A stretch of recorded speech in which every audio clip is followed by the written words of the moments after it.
Assalamualaikum warahmatullahi wabarakatuh. Waalaikumsalam warahmatullahi wabarakatuh. Selamat siang anak-anak. Siang, Bu. Gimana kabarnya hari ini? Alhamdulillah, luar biasa. Allahu Akbar. Alhamdulillah ya kalau kabarnya hari ini pada baik semua. Oke, sebelum kita mulai pembelajaran, alangkah baiknya kita berdoa terlebih dahulu. Berdoa bisa dipimpin oleh Bakar. Sudah siap, gerak. Posisi berdoa dengan membaca basmalah bersama-sama. Bismillahirrahmanirrahim. Oke, Ibu presensi terlebih dahulu ya. Ya, Bu. Untuk Rona, Hadir, Bu. Christina, Hadir, Bu. Kelvin. Tidak hadir. Oke, berarti di sini hari ini yang tidak berangkat cuma Kelvin aja ya. Ya. Oke, selanjutnya ada yang masih ingat nggak kemarin kita belajar tentang apa? Ada yang masih ingat nggak kemarin kita belajar tentang apa minggu kemarin? Saya, Bu. Iya, Eva. Belajar tentang cabang-cabang ilmu geografi. Iya, bener banget. Di minggu kemarin kita sudah belajar tentang cabang ilmu geografi. Cabang ilmu geografi itu ada berapa? Yang pertama ada? Fisik, manusia, regional. Iya, masih ingat ya? Ingat.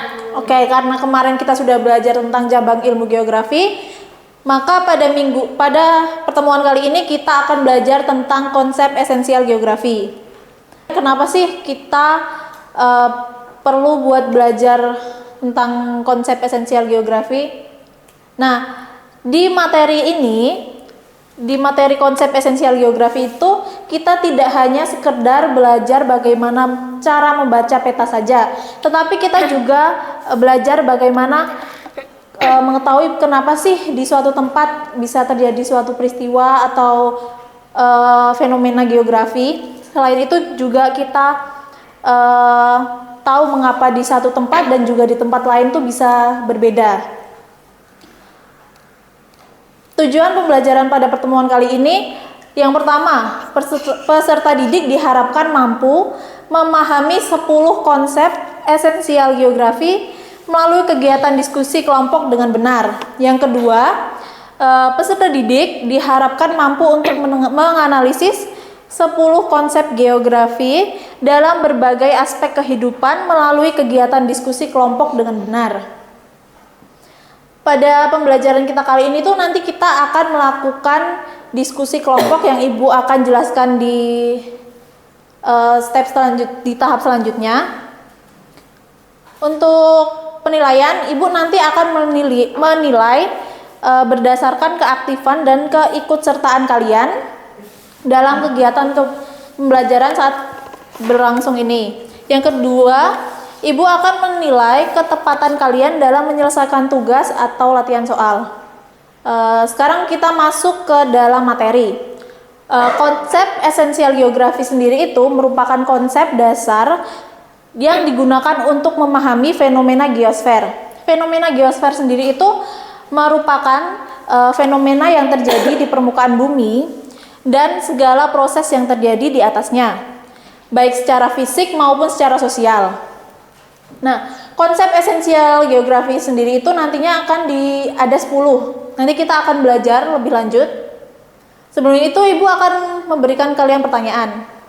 Kalian pernah menyadari nggak sih, di lingkungan kita itu kenapa sih ada pasar, terus rumah sakit, sama sekolah tuh cenderung berada di tempat yang berdekatan?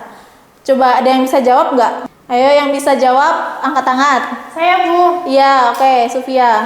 Berdekatan supaya gampang dijangkau oleh orang. Soalnya tempat-tempat itu penting banget buat kegiatan sehari-hari. Kalau dekatan, orang bisa lebih mudah ke sekolah, belanja, ataupun berobat tanpa harus pergi jauh-jauh. Jadi lebih praktis dan hemat waktu juga. Iya, betul. Jadi, alasan kenapa sekolah, rumah sakit, dan juga pasar letaknya berdekatan itu bukan tanpa sengaja ya, itu sudah direncanakan melalui perencanaan tata ruang untuk kemudahan akses dan juga efisiensi penggunaan lahan. Hal ini tuh berkaitan dengan konsep keterkaitan ruang dan juga konsep aglomerasi yang akan kita pelajari lebih lanjut. Di mana fasilitas penting ini ditempatkan secara strategis untuk saling mendukung dan memenuhi kebutuhan masyarakat. Sebagai contohnya itu, kalian tahu kan Pasar Kleco? Tahu. Nah, Pasar Kleco ini berdekatan dengan sekolah. Nih ada SMK 2 Batik dan berdekatan juga dengan rumah sakit. Coba ada yang tahu nggak rumah sakit apa yang dekat sama Pasar Kleco? Iya, ada RS Ortopedi, ada RS apa lagi? Islam. Iya. Nah, untuk konsep yang pertama yaitu ada konsep lokasi. Konsep ini yaitu merupakan letak atau tempat di mana fenomena geografi terjadi. Konsep ini dibagi menjadi dua, yaitu ada lokasi absolut dan juga lokasi relatif. Lokasi absolut merupakan lokasi yang dilihat dari garis astronomis dan bersifat tetap, tidak dapat berubah-ubah. Yang lokasi yang satunya itu ada lokasi relatif. Lokasi ini dilihat dari daerah di sekitarnya. Coba kalau di sini lokasi absolut dari titik ini apa? Titik koordinat. Iya, coba dia bisa baca nggak? Iya, Eva.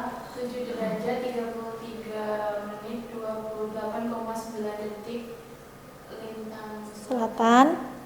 dan 110 derajat 45 menit 18,1 detik bujur timur. Iya, betul. Nah, untuk lokasi relatif dari lokasi ini. Lokasi relatif kan letak yang berada di daerah sekitarnya. Di titik ini daerah sekitarnya ada apa aja? Apa? Mungkin. Iya, timur ada apa? Iya, betul. Untuk konsep yang selanjutnya yaitu ada konsep jarak. Konsep ini yaitu merupakan ruang atau sela yang menghubungkan antara dua lokasi. Konsep ini dibagi menjadi dua, yaitu ada jarak mutlak dan juga jarak relatif. Jarak mutlak merupakan jarak yang digambarkan dalam ukuran panjang dan bersifat tetap, sedangkan jarak relatif yaitu jarak yang digambarkan dalam bentuk waktu. Nah, contohnya yaitu jarak mutlak. Kalau misalkan kita dari Surakarta mau ke Jakarta, jarak mutlaknya yaitu berapa? 37 km. Iya. Kalau jarak relatifnya? 7 jam 8 menit. Iya, betul. Selanjutnya yaitu konsep morfologi. Konsep morfologi yaitu bentuk permukaan bumi secara keseluruhan. Contohnya tuh yaitu ini, ada Delta Mahakam di Kalimantan Timur dan juga Pegunungan Latimojong di Sulawesi Selatan. Kemudian ada konsep keterjangkauan. Konsep ini merupakan jarak yang mampu dicapai dari satu wilayah ke wilayah yang lainnya. Dipengaruhi oleh adanya jarak, waktu, biaya, transportasi, topografi dan juga yang lainnya. Contohnya yaitu harga tanah di wilayah pusat kota itu lebih mahal daripada harga tanah di wilayah pedesaan. Hal ini dikarenakan pusat kota memiliki kemudahan akses dibandingkan dengan wilayah pedesaan. Kemudian konsep pola. Konsep pola ini merupakan bentuk, struktur, dan persebaran fenomena atau kejadian di permukaan bumi, baik gejala alam maupun gejala sosial. Seperti contohnya ini, ada pola pemukiman. Pola pemukiman, contohnya pemukiman penduduk yang berada di sekitar aliran sungai akan mengikuti pola aliran sungai tersebut. Pola yang lainnya itu ada contohnya pola aliran sungai, pola penggunaan lahan, pola persebaran penduduk, dan juga pola vegetasi. Kemudian ada konsep aglomerasi.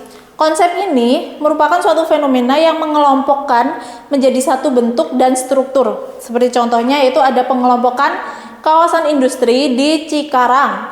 Selain itu ada kawasan pariwisata di Bali. Yang selanjutnya itu ada konsep nilai guna. Konsep ini berkaitan dengan nilai guna suatu wilayah yang dapat dikembangkan menjadi potensi yang menunjang perkembangan suatu wilayah. Seperti contohnya itu ada ini, Sungai Musi di Palembang. Biasanya masyarakat sekitar menggunakan sungai tersebut sebagai transportasi dan juga irigasi. Selanjutnya itu ada konsep interaksi atau interdependensi. Konsep ini merupakan konsep yang menunjukkan keterkaitan dan ketergantungan satu daerah dengan daerah yang lainnya untuk saling memenuhi kebutuhan.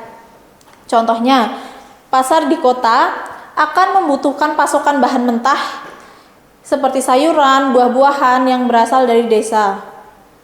Untuk konsep yang selanjutnya itu ada konsep diferensi areal.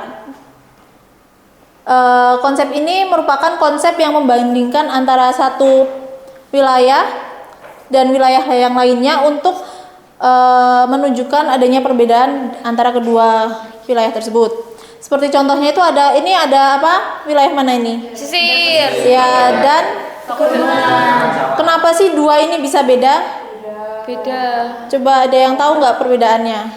Bedanya itu di dataran rendah, itu dataran tinggi. Iya, lainnya dari mata pencahariannya? Petani sama Iya, dan nelayan. daerah pesisir sebagian besar masyarakatnya bermata pencaharian sebagai nelayan. Iya, sedangkan daerah pegunungan bermata pencaharian sebagai Petani. Iya. Untuk konsep yang terakhir ada konsep keterkaitan ruang.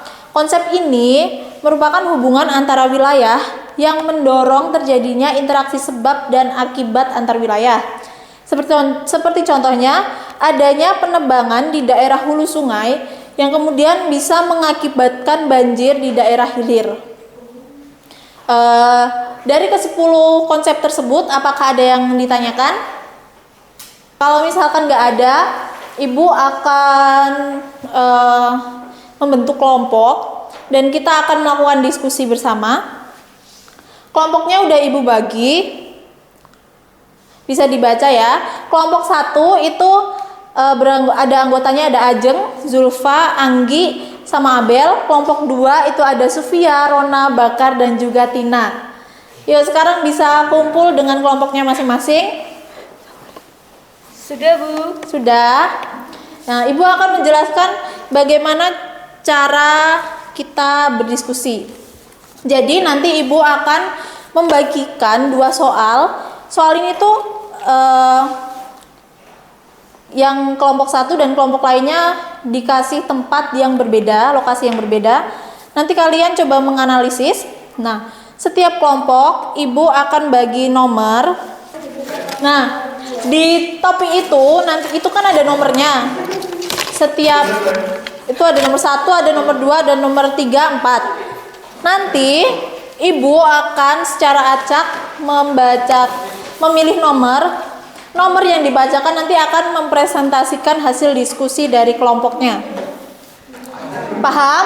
Paham, Bu. Nah, kalau Ibu udah membagikan ini, nanti kalian baca dan amati soalnya. Kemudian kalian kan membawa handphone, bisa buka aplikasi Google Maps kalian. Coba nanti kalian menjawab pertanyaan-pertanyaan ini dengan bantuan aplikasi Google Maps. Paham? Paham. Oke, coba kerjakan ya. Coba Maps-nya dibuka, Google Maps-nya dibuka. Google Maps, ya. Coba Google Maps-nya dibuka. Apa ada kesulitan dari kelompok 1? Bu, yang ini tuh kok kayak gini ya, Bu? Apa? Kok kita nggak ada, Bu? Nah, coba ini kalian pencet search dulu, pencarian. Coba dicari. Ini gimana? Carinya gimana, Bu? Nah, ini coba kalian pencet telusuri ini. Nah, kalian kan dapat mana ini lokasinya? Pasar Gede, Ya, coba Solo. yang ini. Ya, udah, coba nih kalian lihat. Lokasinya ada di mana? Pasar Gede. Titiknya ada di mana? Titik lokasinya. Di apa namanya di Ya, bisa dicatat ya. Buat kelompok 2 apakah ada kesulitan? Oke, apakah sudah semua? Sudah, Bu. Kelompok 1 sudah, kelompok 2 apakah sudah? Oke. Ya. Sudah. Dua bisa maju untuk mewakili kelompoknya. Oke. Iya. Yang pertama coba silakan yang kelompok terminal Tirtonadi. Bisa dibacakan.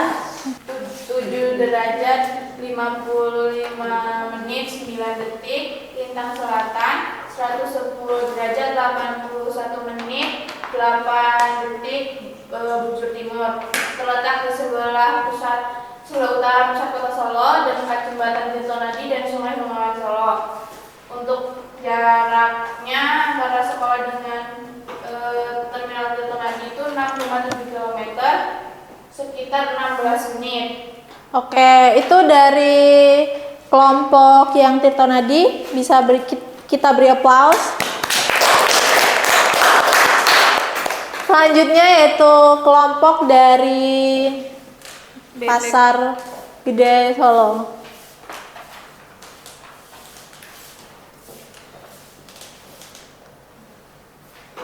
Jadi dari hasil diskusi kami di kelompok Pasar Gede, jadi lokasinya itu berada di 7 derajat 51 57 13 12 dan 110 8 252 53 dan terletak di pusat kota Solo, berada di timur balai kota Surakarta dan utaranya benteng Westenburg. Oke, terima kasih dari kelompok Pasar Gede. Bisa kita beri aplaus. Oke, bisa duduk kembali. Nah, dari hasil diskusi dari kedua kelompok, Ibu bisa menyimpulkan bahwa kalian sudah memahami ke-10 konsep esensial geografi ya. Nah, kesimpulan dari pembelajaran kita kali ini yaitu kita telah membahas tentang 10 konsep esensial geografi. Ada apa aja coba? Lokasi, morfologi, keterjangkauan, pola, Aglomerasi, nilai kegunaan, interaksi atau dan keterkaitan ruang. Iya. Nah, karena kita sudah belajar ke-10 tersebut, gimana perasaan kalian? Apakah pembelajaran pada pertemuan kali ini menyenangkan atau tidak? Menyenangkan sekali. Alhamdulillah. Oke, karena menyenangkan, Ibu kasih kalian tugas buat bisa dikerjakan di rumah. Coba nanti kalian cari salah satu berita yang ada di web atau di televisi yang terkait tentang peristiwa geografis, bisa dari banjir, bencana alam yang lain, kemacetan, polusi, urbanisasi atau yang lainnya. Kemudian kalian identifikasi minimal 3 konsep esensial geografi yang berhubungan dengan berita tersebut. Kemudian jelaskan mengapa konsep yang kalian pilih tersebut bisa relevan dengan isi beritanya. Nanti ditulis tangan, dikumpulkan di pertemuan minggu depan ya. Nah, untuk pertemuan minggu depannya kita akan mempelajari tentang prinsip dan pendekatan geografi. Nah, Ibu minta kalian sudah memulai membaca terlebih dahulu sebelum Ibu jelaskan di minggu selanjutnya. Mungkin sekian pembelajaran kita pada siang hari ini. Ibu minta maaf apabila ada kesalahan dalam pengucapan maupun perbuatan. Semoga apa yang Ibu sampaikan bisa bermanfaat buat kalian semua. Pembelajaran kali ini bisa kita tutup dengan bacaan hamdalah bersama-sama. Alhamdulillahirabbil alamin. Ibu tutup. Wassalamualaikum warahmatullahi wabarakatuh. Waalaikumsalam warahmatullahi wabarakatuh.